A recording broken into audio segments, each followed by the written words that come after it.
His mother hurled Gabrielle's designer heels out the penthouse window while his sister filmed it, laughing. His ex-girlfriend Madison smashed a champagne bottle across the marble floor, the glass cutting Gabrielle's arm as she tried to shield herself. She walked out bleeding, silent, with their baby growing inside her. 8 months later, she owned the empire that crushed them all. Before I take you into the most devastating betrayal you'll hear today, I need you to hit that subscribe button right now. What this family did to Gabrielle and how she destroyed them will leave you speechless. Drop a fire emoji in the comments if you believe karma is real, because trust me, you need to see how this ends. Gabrielle Monroe was a senior investment strategist at Hartford Financial in Chicago, managing portfolios worth hundreds of millions. She wasn't some naive girl dazzled by wealth. She'd built her career advising billionaires, so when Marcus Ashford walked into her office 3 years ago, his money didn't impress her. What caught her attention was how he listened when she spoke about market trends, how he asked her opinion on acquisitions instead of just throwing his weight around like most wealthy clients did. Marcus pursued her for 8 months. Not with expensive gifts at first, but with conversation. He'd show up at her favorite coffee shop near the office, claiming it was coincidence. He'd send articles about economic policy with notes asking her thoughts. When he finally asked her to dinner, Gabrielle had already fallen for the man who seemed to see her mind before her face. They married 18 months later on a private estate in Napa Valley. That's when she met the real Ashford family. Marcus's mother, Victoria Ashford, arrived 2 hours late to the ceremony wearing black. Not navy, not charcoal. Funeral black. She sat in the last row with her arms crossed during the entire service, her face twisted like she was watching an execution. Marcus's sister Simone wore a white beaded gown that cost more than Gabrielle's wedding dress and posed for photos, positioning herself between Gabrielle and Marcus at every opportunity. "They're old money," Marcus said when Gabrielle brought it up on their honeymoon. "They have traditions. They'll warm up to you." They never did. Marcus insisted they live at the Ashford estate in Greenwich instead of getting their own place in Manhattan. The estate was a sprawling 20,000-square-foot mansion with wings for each family member, but privacy was impossible. Victoria had master keys to every room. She'd walk into Gabrielle and Marcus's bedroom unannounced, claiming she needed to check if the cleaning staff had done their job properly.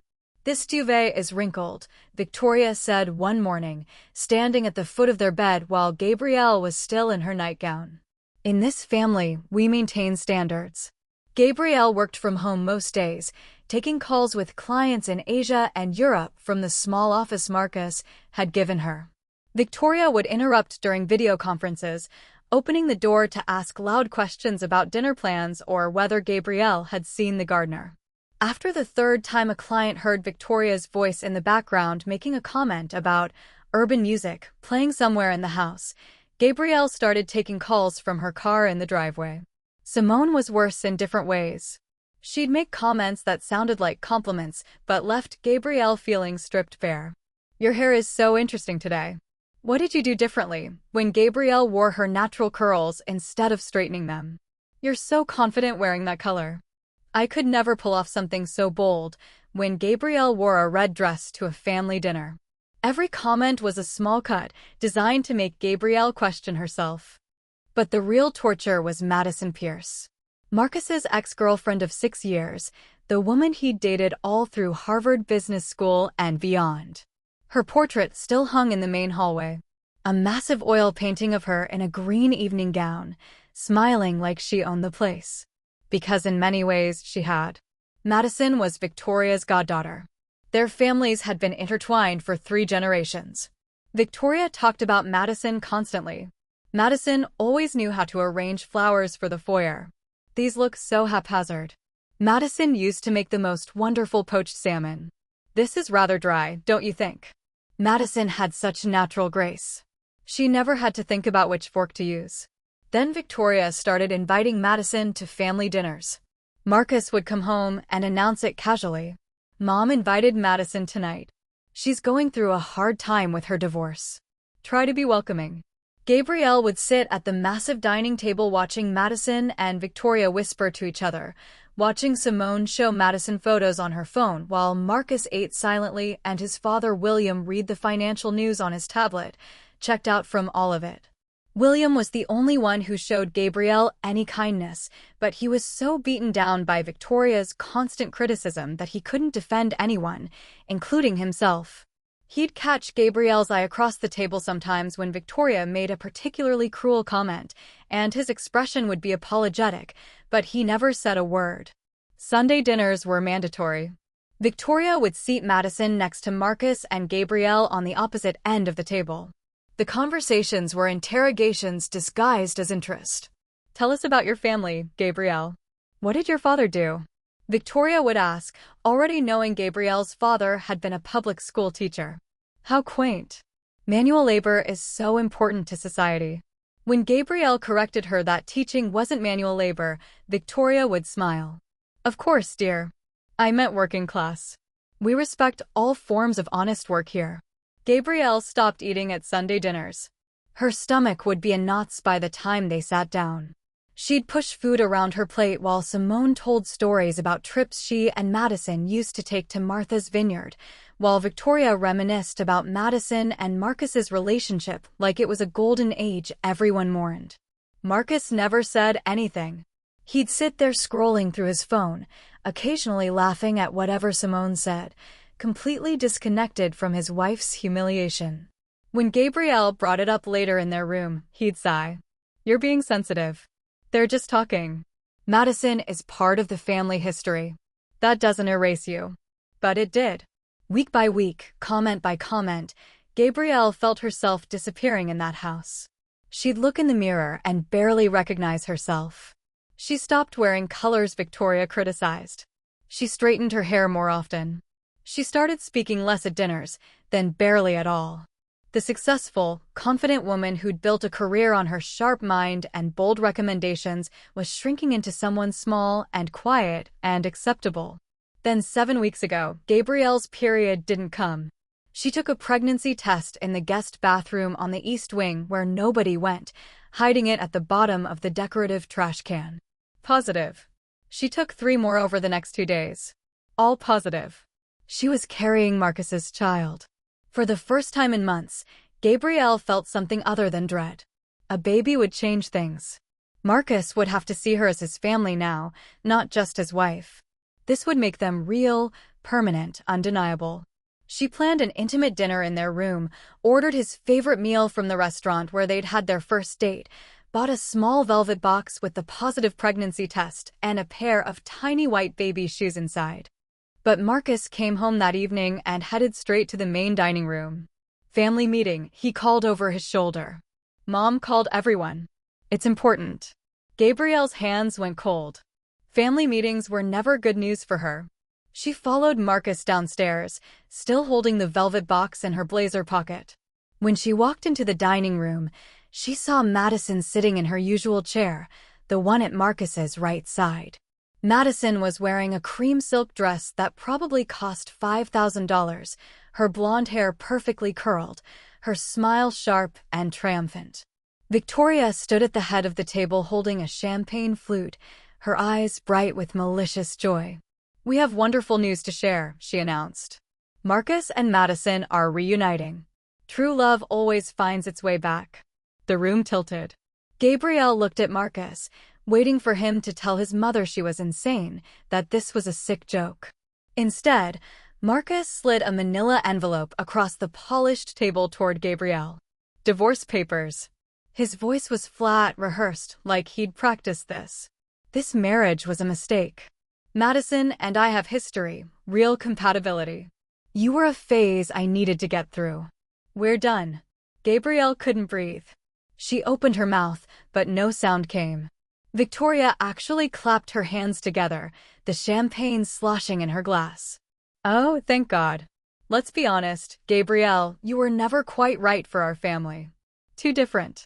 Too urban. Madison understands our world." A lawyer Gabrielle had never seen before, some stern man in an expensive suit, pushed papers toward her. "You'll sign this and vacate the premises. The prenuptial agreement is very clear. You get nothing from this marriage. No assets, no alimony, no claims to Ashford property or business interests. Gabrielle's mind was screaming at her to tell them about the baby, to play that card, but her throat was closed. Simone laughed, an actual delighted laugh, and said, "Did you really think you'd get Ashford money? You signed away your rights before you even walked down the aisle. This is what happens when you marry up without protection." William stood abruptly, his chair scraping the floor. His face was red, his hands shaking. "This is wrong. Victoria, this is cruel and wrong." Victoria's voice was ice. "Go to your study, William. This doesn't concern you." He looked at Gabrielle, his eyes full of pain and apology, then walked out. Gabrielle watched him leave and felt her last ally abandon her. She couldn't stay in that room. She ran upstairs to the bedroom she'd shared with Marcus, pulling a suitcase from the closet with shaking hands. She threw clothes in randomly, not caring what she grabbed. That's when she heard footsteps and voices behind her. Madison and Simone had followed her upstairs. "Let us help you pack," Madison said, her voice sing-song and mocking. She grabbed armfuls of Gabrielle's dresses from the closet and walked to the window. Before Gabrielle could react, Madison threw them out. The window was open, and Gabrielle watched her clothes flutter down 2 stories into the fountain below. Simone joined in, laughing hysterically, throwing shoes and bags out the window like it was a game. "Stop." Gabrielle lunged for a photo album of her parents, the only thing in the room that really mattered. Madison shoved her hard, both hands against Gabrielle's chest. Gabrielle stumbled backward, her foot missing the top stair. She fell, her body hitting 3 steps before she crashed onto the landing. Pain exploded through her side and abdomen. She felt warmth between her legs and thought with absolute terror, "No, please, not the baby." Madison and Simone stood at the top of the stairs, frozen. Neither moved to help. Neither called for anyone. They just stared, wide-eyed and silent. Gabrielle heard Marcus's footsteps pounding up the stairs, but when he reached her, he didn't ask if she was hurt. He looked at Madison and Simone, then back at Gabrielle. "Sign the papers and leave. Stop being dramatic." She signed them that night. They made her attend what they called a divorce celebration party first, a grotesque gathering of 50 wealthy friends and family members celebrating the end of their marriage like it was a graduation. Gabrielle sat in a corner chair, her whole body aching from the fall, her hand pressed against her stomach, praying the baby was still okay. Simone gave a toast about family loyalty and correcting mistakes. Madison gave a speech about reclaiming true love and second chances. Then Madison walked directly to Gabrielle holding a full bottle of champagne. She opened it, foam spraying, and poured the entire thing over Gabrielle's head. The cold liquid soaked her hair, her dress, her skin. It burned her eyes. The crowd laughed. Several people recorded it on their phones. Victoria's voice carried across the room, loud and satisfied. "Now she looks like what she really is." Marcus stood 20 feet away, champagne glass in hand, watching. Just watching. Gabrielle signed the divorce papers with wet, shaking hands, mascara running down her face in black streams. As she stood to leave, William appeared from a hallway. He pressed an envelope into her hand, his eyes red. "Get somewhere safe," he whispered. "Call this lawyer." "I'm so sorry."